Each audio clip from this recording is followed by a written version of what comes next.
Te lo resumo así nomás. Los tres filósofos del pensamiento griego más importantes, sin duda alguna, son Sócrates, Platón y Aristóteles. Pero el único que importa hoy es...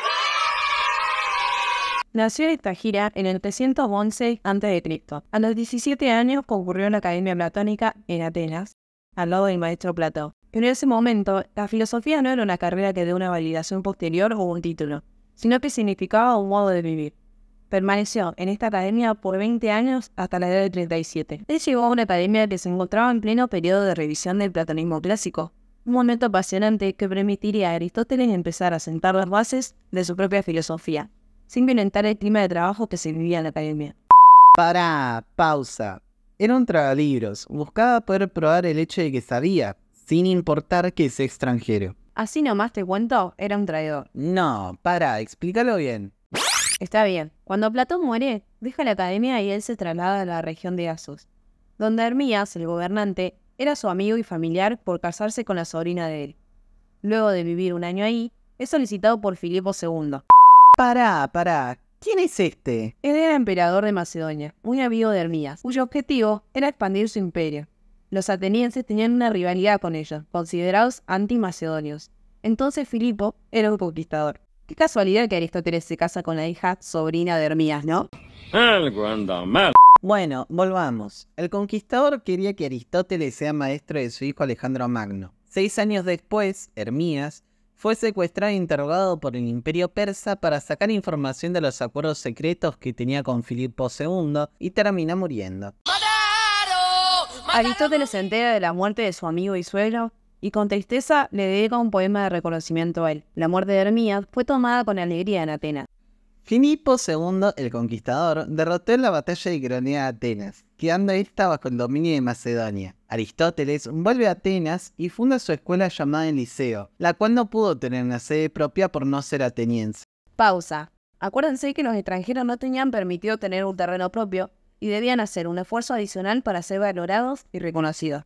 Por esto, su escuela tuvo lugar en un gimnasio, donde además de practicar deportes, se hacían reuniones para hablar de filosofía. Aristóteles siempre estuvo marcado por la tensión entre Atenas y Macedonia. Filipo, el conquistador, cuando muere le deja todo su imperio a su hijo Alejandro Magno. Este, en el año 323 a.C., muere en Babilonia, en plena expansión del reino macedonio. Tras la muerte de Alejandrito, se revivieron los ánimos antimacedonios en Atenas. ¿Se acuerdan del poema Mattioli? En ese momento se hablaba en Atenas de la impiedad de Aristóteles por haber escrito el poema de reconocimiento a su suegro.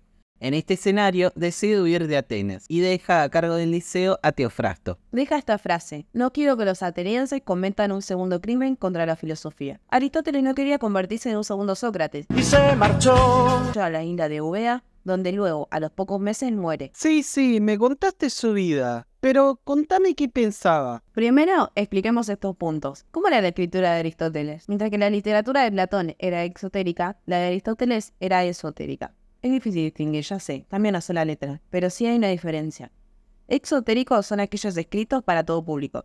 Esotéricos están dirigidos hacia un grupo selecto que poseen un conocimiento previo. A diferencia de Sócrates, quien nunca escribió ninguna línea para influir en el pensamiento de su época, y de Platón, quien se enfocó en la oralidad y escribió fundamentalmente diálogos y discursos interpersonales, Aristóteles escribió textos pensados para un grupo selecto, como apuntes de las lecciones que daba a sus estudiantes.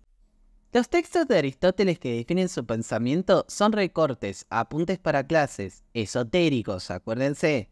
Cuando estaba en la academia pasaba muchas horas en la biblioteca leyendo autores de todo tipo y precedentes a él.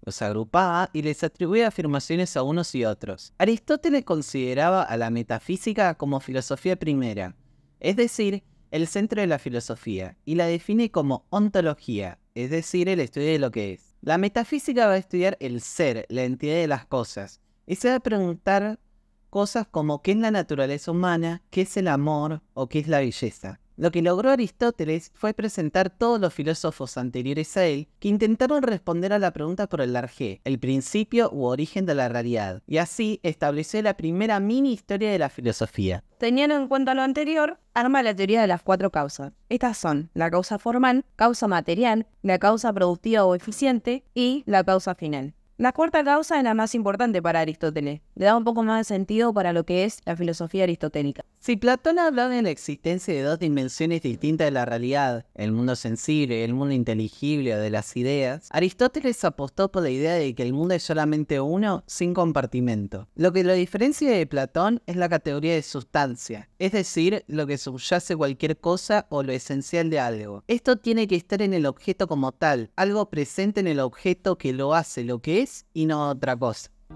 Estoy cansado, jefe. ¿Ya terminaste? No, falta la clasificación de los accidentes. Aristóteles los clasifica en tiempo, lugar, cantidad, calidad, posición, posesión, pasión, acción y relación. Y por último, menciona el acto y la potencia. Acto será el cumplimiento, realización y pleno desarrollo de las potencialidades de una sustancia, mientras que potencia, la posibilidad de llegar a ser algo que todavía no se es. ¿Seguimos? Nah. ¿Hay alguien aquí con vida?